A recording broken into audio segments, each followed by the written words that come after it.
não parar, não precipitar e não retroceder. Então dizer para esse cara, sabe quando nós vamos parar? Nunca. Nunca na sua porca vida, né?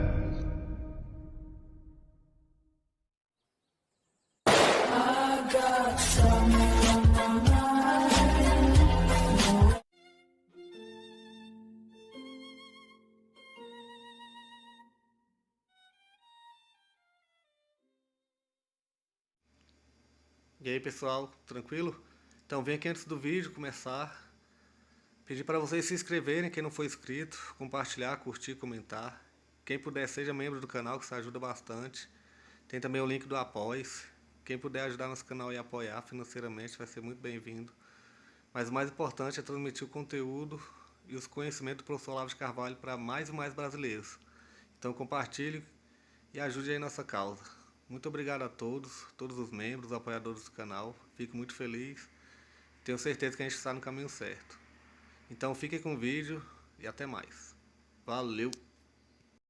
Eu queria hoje complementar algumas coisas que eu disse na aula passada a respeito da maçonaria, mas alguns pontos eu creio que foram assentados. Não há nenhuma maneira de você descrever a maçonaria como uma espécie de governo mundial secreto, mesmo porque não há uma central maçônica que comande o conjunto, a rede toda das lojas. Isso aí não existe. Então, vamos dizer, uma ação de tipo hierárquico, no caso, é absolutamente impossível.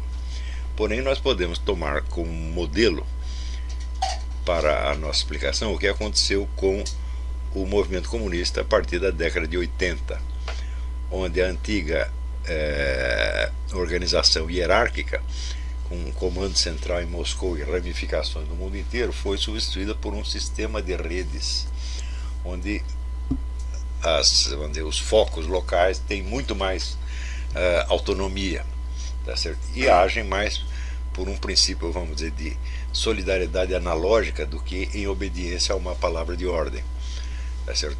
E a experiência mostrou que esse sistema funcionava muito melhor do que a antiga organização de tipo militar. Porém, quando os comunistas descobriram isto, esse negócio já era mais velho do que andar para frente, porque esta é a organização da maçonaria. A maçonaria é exatamente assim. Não tem um comando central, mas você tem uma estrutura, um conjunto de doutrinas que não funcionam apenas como doutrina, mas funcionam como a própria estrutura, a própria ordem interna da maçonaria, os seus próprios princípios de funcionamento. Não são princípios teóricos, não é assim uma coisa que você tem que, vamos dizer, acreditar, né? Independentemente de você acreditar ou não, a coisa vai funcionar porque a estrutura é esta.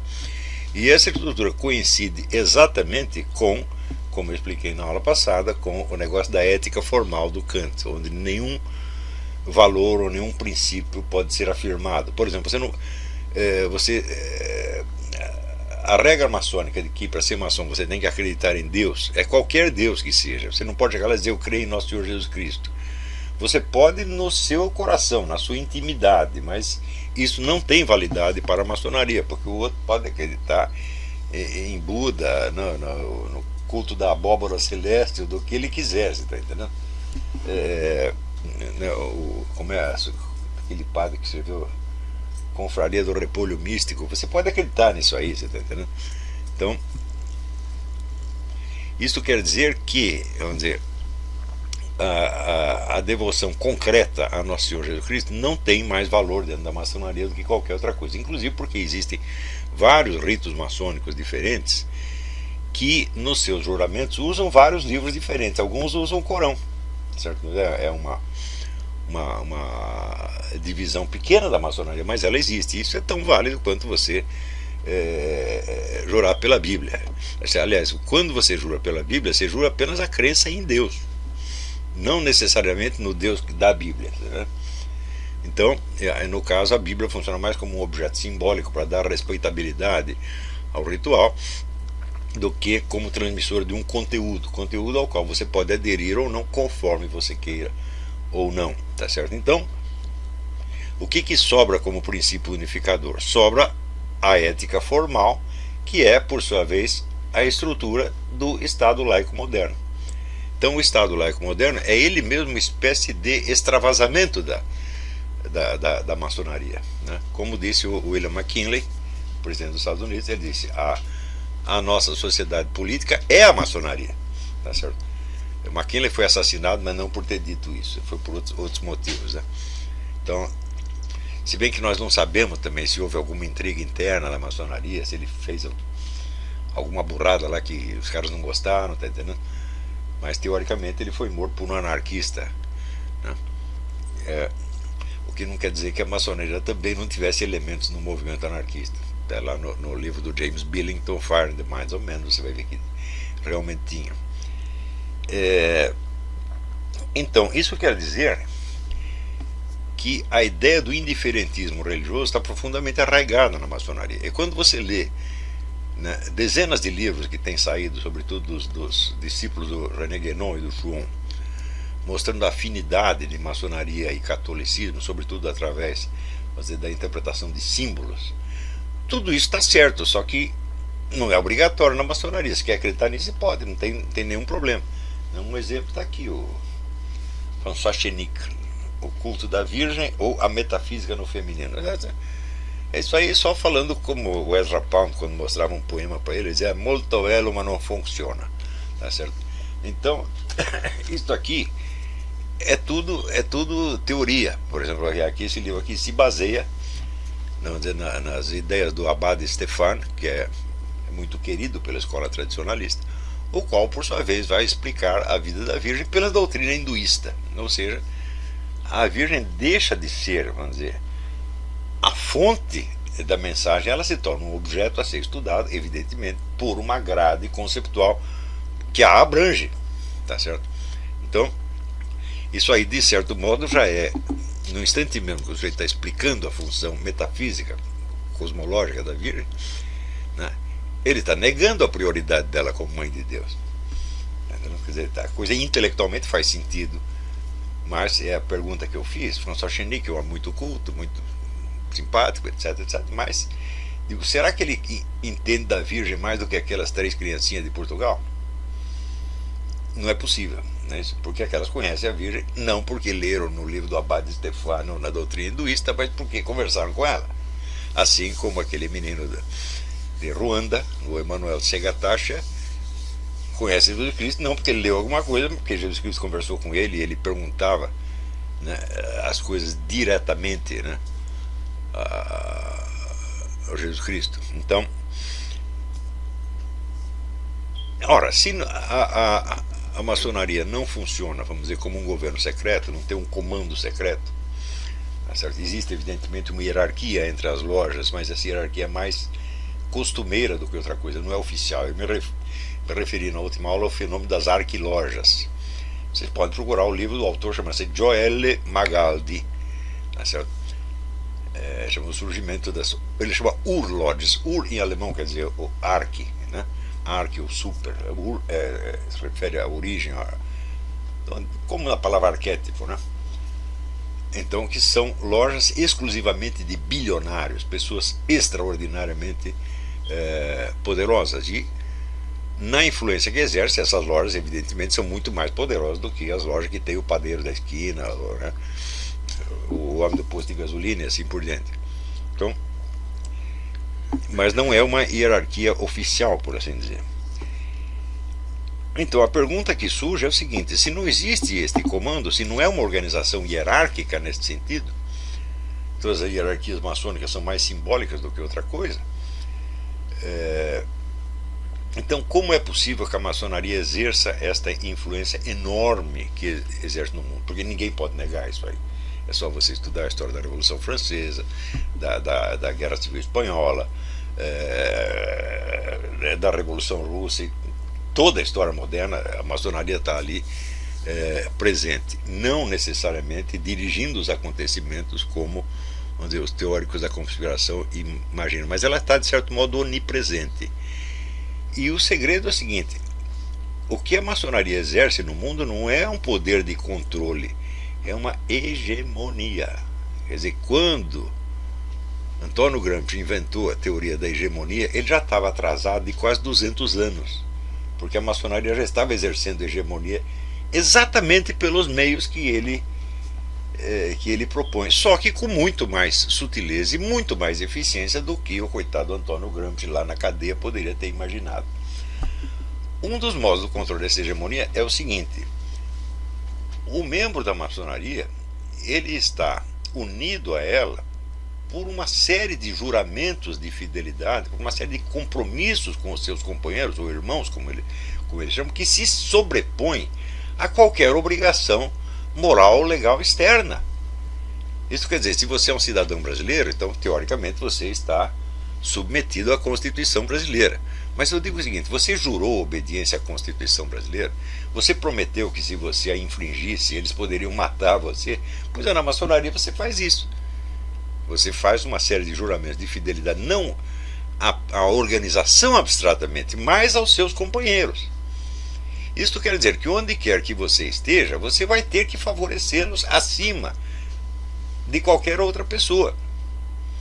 E existe, além dos juramentos, uma série de sinais de reconhecimento pelo qual o maçom reconhece o outro, não somente que o outro é maçom, mas qual é o grau da maçonaria conceituária.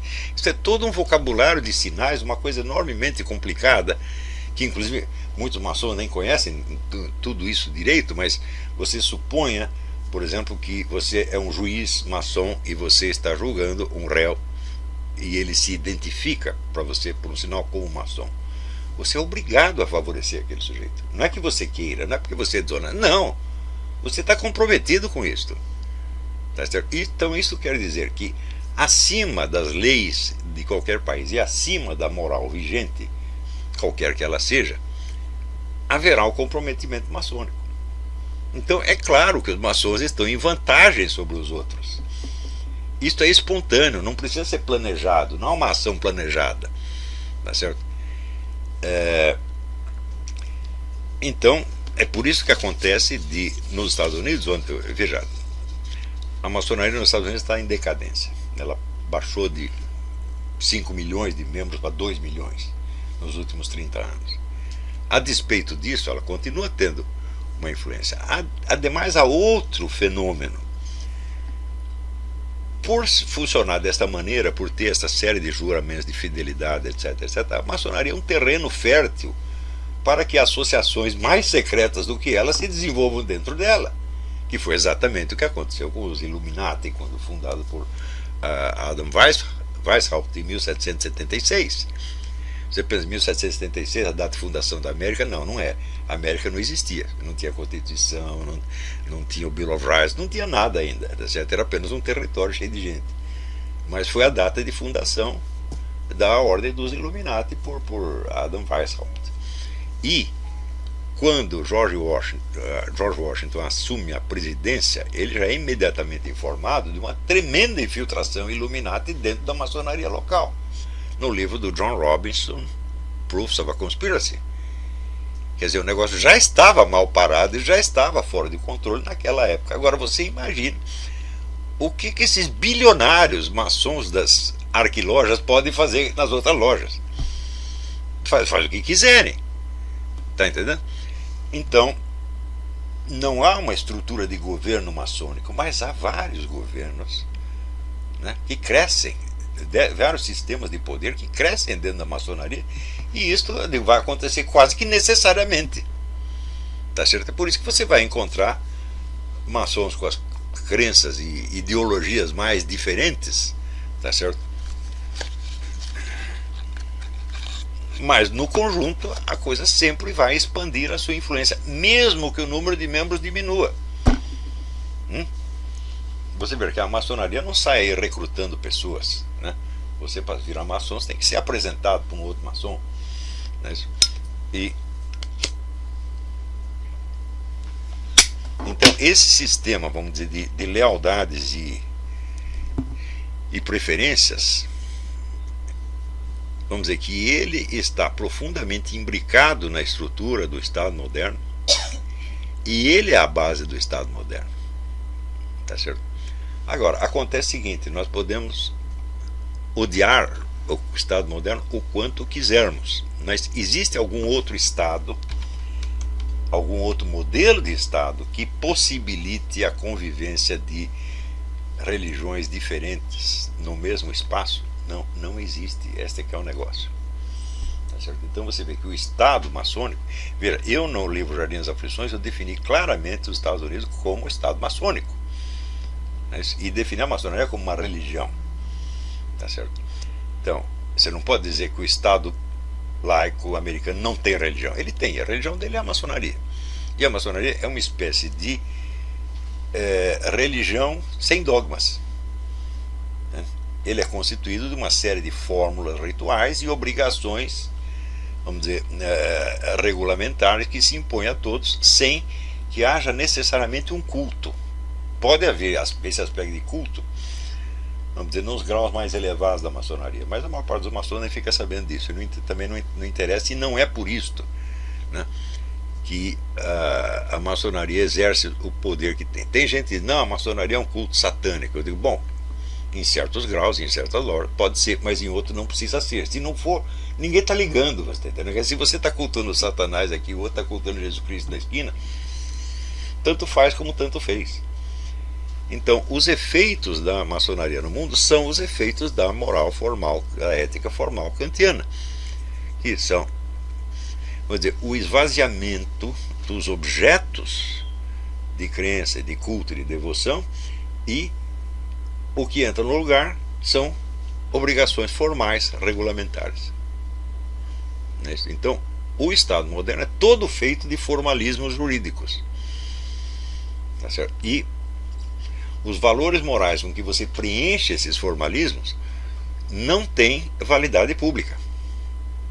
Eles recuam para a dimensão, vamos dizer, da crença íntima, né? Como é que se diz? A liberdade do indivíduo, tá certo? O qual não vai poder impor os seus valores ao vizinho, tá certo? Então tudo depende de qual o grupo que no momento está sabendo usar melhor essa máquina hegemônica, tá certo? E você vê que atualmente o grupo que a usa melhor é o grupo islâmico, né?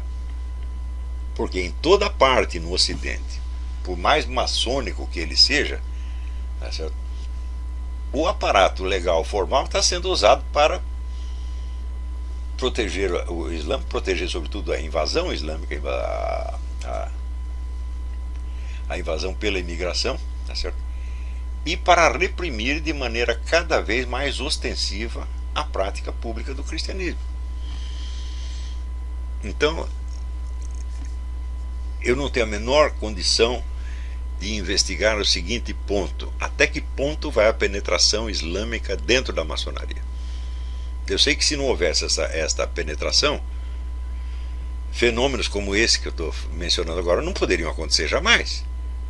Porque de repente você vê um monte de presidentes, ministros do Estado, juízes de direito, desembargadores, comandantes militares, etc, etc, todo mundo favorecendo o avanço islâmico sem ser muçulmano pessoalmente, ou sem ser muçulmano publicamente, tá certo? O indivíduo que é uma síntese perfeita do maçom e do islâmico é o próprio René Guénon. Não é isso? E o René Guénon acreditava ou dizia pelo menos acreditar, que a maçonaria, por ser iniciática, poderia ser, vamos dizer, a raiz ou a semente de uma renovação da tradição cristã. Mas ela não pode isso de jeito nenhum. Tá certo? Por quê? Quando você lê o livro O Reino da Quantidade e você vê o retrato devastador que o René Guénon pinta da modernidade, todos esses elementos que ele chama de antitradicionais foram introduzidos na civilização islâmica através de maçons. Todos eles. Na aula anterior eu me referi a isso com relação às corporações de ofícios. As maçonarias são herdeiras das iniciações de ofícios, onde a prática de um ofício, de uma arte, de uma técnica, era parte da devoção religiosa do sujeito. Tá certo? Então era a realização da sua verdadeira vocação neste mundo como base para a sua ascensão, vamos dizer, a sua santificação. Tá certo? No século XVIII, com a Constituição de Anderson, se corta, não apenas se corta esta conexão da maçonaria com a sua raiz católica, Mas as ordens maçônicas atuam decisivamente no sentido de liquidar as corporações, substituindo por esses órgãos meramente formais e jurídicos que são os sindicatos. Alguém entra num sindicato para receber uma iniciação, alguém fica lá rezando a Ave Maria, alguém vai te explicar como é que se diz, o mistério dos sacramentos, sei lá, sindicato dos gráficos, sindicato dos metalúrgicos? Claro que não. Tá certo? Então, o sindicato é uma versão materializada e rebaixada do que eram as corporações de ofícios. E quem operou essa transformação foi, sobretudo, políticos maçons, líderes maçons do tempo da Revolução Francesa. Tá certo? Não começou com a Revolução. O próprio rei, que também era maçom, começou com isso antes. Ele deu o primeiro golpe nas corporações de ofícios e depois veio a Revolução e acabou com tudo. Quando você vê, vamos dizer, os governos francamente anticristãos, anti-espirituais e grosseiramente materialistas que se espalharam pelo Ocidente e que fizeram, por exemplo, o governo do México no tempo da Guerra dos Cristeiros era maciçamente maçônico. Na Revolução Francesa a mesma coisa, na Guerra Civil Espanhola a mesma coisa. Eu digo, por que não está falando do reino da quantidade? Foram vocês que instauraram o reino da quantidade, meu Deus do céu. Na medida em que eliminaram, né, os ritos e símbolos voltados a conteúdos concretos, né, e sobrou só a ética formal, então o mundo inteiro virou uma espécie de código civil, sem conteúdo espiritual nenhum, e tudo baseado apenas na funcionalidade e, claro, nos fatores acessíveis à ciência, que são os fatores quantitativos. Fatores da ciência no sentido atual da coisa, né?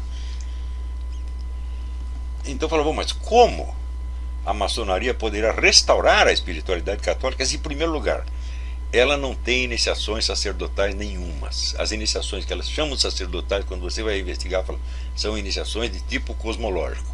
São mistérios do cosmos, da sociedade, da história, da matéria, etc, etc, etc. Tá certo? Você não pode ter uma iniciação sacerdotal porque o Deus que você diz acreditar é um Deus vazio, é um conceito de Deus. O conceito abstrato de Deus vale para todos os deuses que passem pela imaginação humana. Você tem lá um conceito hinduísta, um conceito cristão, um conceito católico, um conceito protestante, um conceito budista, você tem tudo. O mesmo conceito abstrato vale para todos. Tá certo? E este Deus abstrato, ele não pode ser objeto nem de culto nem de devoção. Ele pode ser objeto apenas de crença. Ou seja, você acredita que ele existe, você acredita que ele existe, como você acredita que existe a gravitação universal, né? Ou que existem as partículas subatômicas. Essa crença, vamos dizer, é uma atitude intelectual, uma admissão intelectual de algo que você considera verdade. Tá certo? Isto está distante da fé religiosa, assim, há um universo inteiro de distância entre uma coisa e outra. Vamos dizer, o Deus abstrato não pode ser objeto nem de culto e, te digo mais, nem de conhecimento. Se você considera esse Deus abstrato, então vale para ele a crítica que fazia o Kant. Este Deus é incognoscível, sob todos os aspectos. Ele não pode ser objeto de experiência de maneira alguma, né? Porque ele é um universal abstrato. Veja,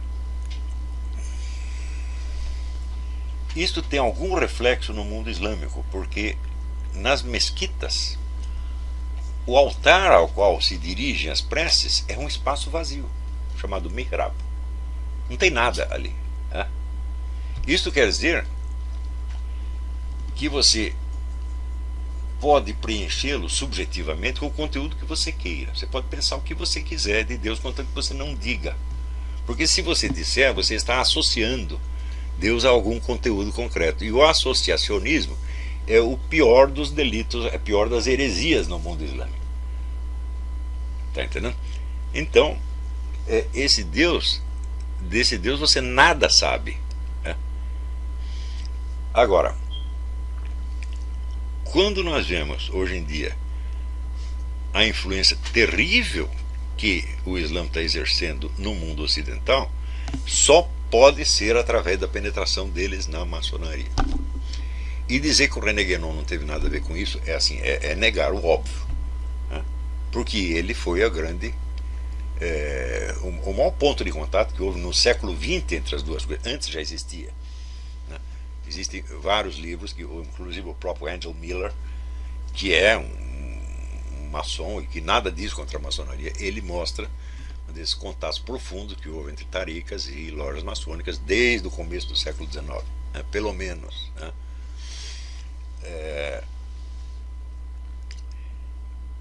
Então, este favorecimento chega ao ponto de que em muitos estados e cidades americanas, no exército americano, você não pode rezar um Pai Nosso em voz alta, porque isso pode ofender a minoria muçulmana que está ali. Mas o Pai Nosso em si mesmo, você leia o texto do Pai Nosso e veja se ele está ofendendo alguém. Ele não está falando nada contra ninguém. Mas a Surat al-Fatiha, que é o primeiro capítulo do Corão, ela diz literalmente o seguinte, as linhas finais, eu vou dizer em árabe, depois eu traduzo: Ihdina al-sirat al-mustaqim, sirat al-adhina anamta alayhim, ghayri al-maghdubi alayhim waladdalin. O que quer dizer isso? Guia-nos pela senda reta, o caminho daqueles a quem favoreceste, não o dos abominados, nem o dos extraviados. Quando você vai ver teologia, quem são os abominados? Os judeus. Quem são os extraviados? Os cristãos. Então, se você ouve a Fatiha, você está sendo insultado no mesmo momento. Se você é cristão ou judeu, você está sendo chamado de abominado ou de extraviado. Então, não é a mesma coisa você rezar o Pai Nosso ou Ave Maria em público e você rezar a Fatiha. A Fatiha, ela já é em si uma declaração de guerra, ou pelo menos uma declaração, vamos dizer, de rejeição total. Eu não quero esses caras, os abominados e os extraviados. Então, isto quer dizer que a suposta ofensa que um muçulmano recebe ao ouvir o Pai Nosso está apenas na interpretação que ele faz, está apenas na reação dele. Ele se sente ofendido porque aquilo não é muçulmano. Mas o cristão judeu que ouve a recitação da Fatiha, ele está sendo ofendido literalmente e ostensivamente. E esta pequena diferença não é levada em consideração. Então, você diz, olha, espera, mas nós não estamos dentro de uma civilização que uns dizem que é cristã, outros dizem que é maçônica. Então, como é que uma religião externa, que domina uma outra civilização estranha a esta, chega a ser tão favorecida a este ponto? Que a prece cristã judaica ofende os caras, embora não haja nada de ofensivo, e a ofensa explícita tem que ser aceita de cabeça baixa e quietinho. É um favorecimento muito ostensivo, tá certo? E eu não vejo outra maneira de explicar isto senão através da penetração islâmica na maçonaria. Você vê aqui no governo Obama, você viu uma presença enorme de muçulmanos nos altos círculos, a começar pelo chefe da CIA, o John Brennan, que é um cara ostensivamente convertido ao Islã, tá certo? E muitos outros. Recentemente eu vi, vamos dizer, uma divisão do exército americano que nomeou como capelão um imã muçulmano. Então quer dizer, quantos muçulmanos tem ali? 5%, 6%, 10%? Os outros 90% vão ter que ouvir diariamente esta ofensa. Estão entendendo? Então é claro que é um favorecimento muito desproporcional para ser mera coincidência, ou para ser, vamos dizer, apenas um erro, tá certo?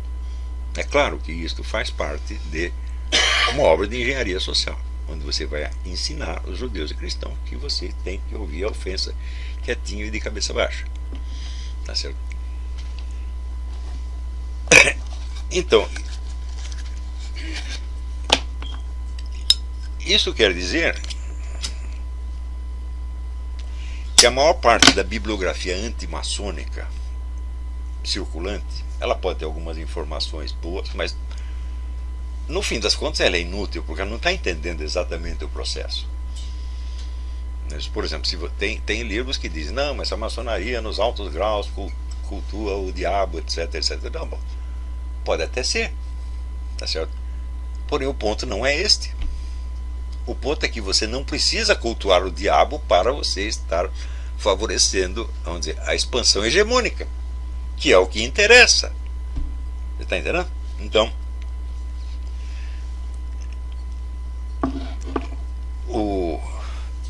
eu não creio que isto possa ser compreendido, vamos dizer, desde a esfera meramente doutrinal. Então, eu creio que com isto fica delineado qual é o problema atual, vamos dizer, com a maçonaria. Claro que entre os que estão me ouvindo deve haver alguns maçons, tá certo? E eu creio que se você está dentro da organização, então você está numa posição muito boa para você estudar esse processo e você compreendê-lo. Como disse, sine ira et studio, quer dizer, sem raiva e sem o escudo. Tá certo? Nós temos que nos abrir à verdade, aparecer ela como aparecer, tá certo? E não julgar, exceto aquilo que peça para ser julgado. Não é isso? E sobretudo você tem que tomar muito cuidado para você não cometer injustiça, sair acusando pessoas aí, né? Isso é heresia, isso é satanismo, etc. Calma, calma. Nós estamos tentando entender como é que a coisa funciona. Quando entendemos tudo daí, se for o caso, nós podemos emitir um julgamento a favor ou contra, mas não antes disso. O mesmo tipo de análise tem que ser feito com relação à dita escola tradicionalista, que é o canal através do qual, vamos dizer, o conhecimento público das iniciações chegou ao Ocidente. Não é isto? Porém, todo ele chegou, através do René Guénon, com esta ideia. As iniciações no Ocidente acabaram. Elas não existem já desde a Idade Média. E só o que sobrou foi a maçonaria e a companheiragem.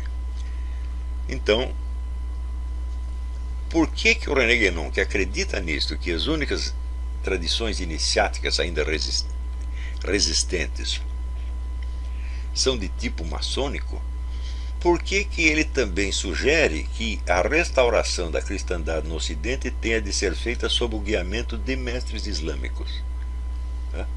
E não de simples mestres maçons, né? A maçonaria já é ocidental. Então, quer dizer que o choque cultural, né, vamos dizer, de ver a cristandade restaurada sob a égide maçônica seria menor do que vê-la restaurada sob o guiamento de mestres espirituais islâmicos. Isso quer dizer, o René Guénon está consciente do estado em que está a maçonaria, né? E ele está consciente também de que o mundo moderno, o mundo reino da quantidade que ele tanto condena, apareceu graças à influência de maçons. Eu não posso dizer da maçonaria como um todo, mas de maçons aqui e ali. Então ele sabe que tem esse abacaxi na mão, tá certo? E como é que ele trata desse problema? Ele simplesmente não trata. Tudo aquilo que ele condena no mundo moderno, quando você vai investigar, diz, bom, isso entrou em circulação através de maçons.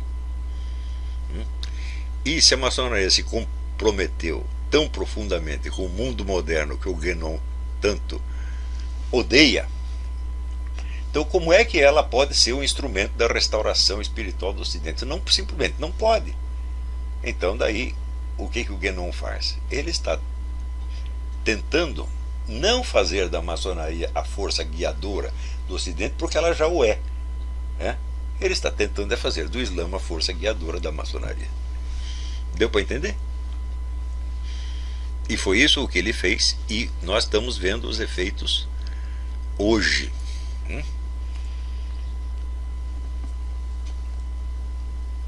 Por outro lado, nós temos hoje consciência, pelo menos vocês têm, e dentro da Igreja Católica tem vamos dizer, uma fração ínfima que tem, a consciência de que os sacramentos da Igreja Católica são todos iniciáticos. Iniciação, o que, que é? É dar ao indivíduo humano uma possibilidade, uma potência espiritual que ele por si não tem. Né? Então, a potência da santificação e da divinização do ser humano não existe naturalmente no ser humano, não é natural. Né? Então, é através do batismo que você adquire isso. E cada um dos outros sacramentos abre novas possibilidades espirituais. Quando você ganha a iniciação sacerdotal, por exemplo, entrega para você o quê? As chaves dos dois reinos. O que unirdes aqui será unido no céu, o que separares aqui será separado no céu. Isto aí, o fiel comum, por mais iniciado que ele esteja, por mais santificado que ele esteja, ele não tem. Eu vou dizer uma coisa para você: a Santíssima Virgem Maria não tem isto. Né? Ela não tem, ela não faz parte do sacerdócio, ela não faz parte do clero, tá certo? Ela não pode rezar a missa, tá entendendo? Então, isto é uma possibilidade reservada àqueles que tiveram esta iniciação, tá certo? Assim como, vamos dizer, o crisma, a confirmação, abre para você a possibilidade de você se tornar um defensor da fé. Ou seja, não é qualquer um que pode bancar o defensor da fé. Não é qualquer Zé Mané aí. Você precisa ter recebido isto, né? Então,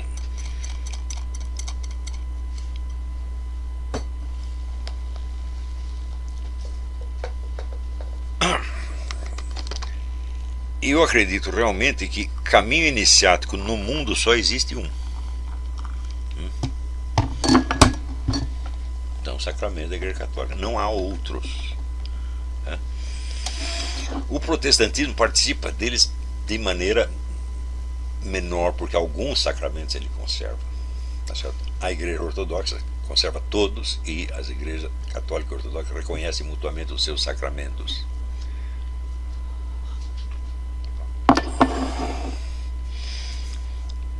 No resto, eu não conheço. E se o indivíduo passa por um processo de santificação e divinização, então, evidentemente que alguns atributos divinos têm que aparecer personificados nele. Para mim, me parece o óbvio. Né? E o principal desses é o poder sobre a matéria. Você vê isso, por exemplo, estuda a vida do Padre Pio, e vai ver que a matéria não resistia ao que ele pedia a Nosso Senhor Jesus Cristo. O que ele pedia a Nosso Senhor Jesus Cristo fazia. Então, vamos dizer, a matéria não era obstáculo suficiente para ele. Então você vê, ali você já tem a ação divina direta no mundo.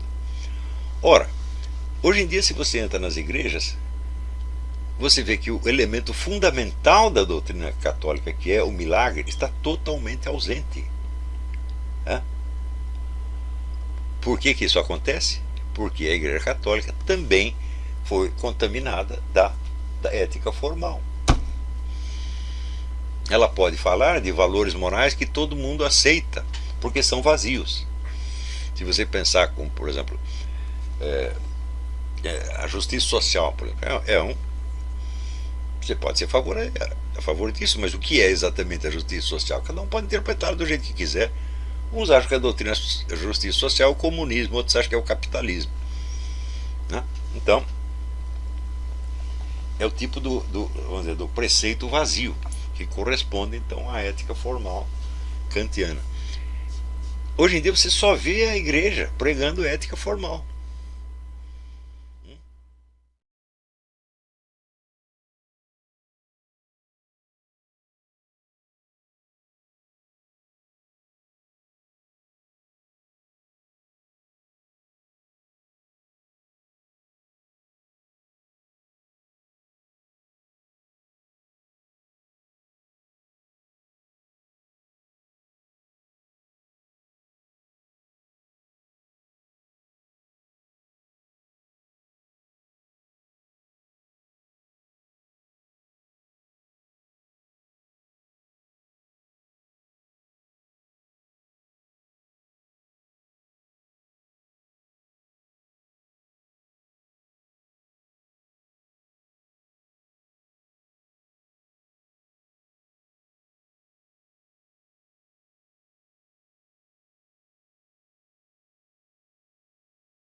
Chegamos a mais um final de uma aula, de um vídeo.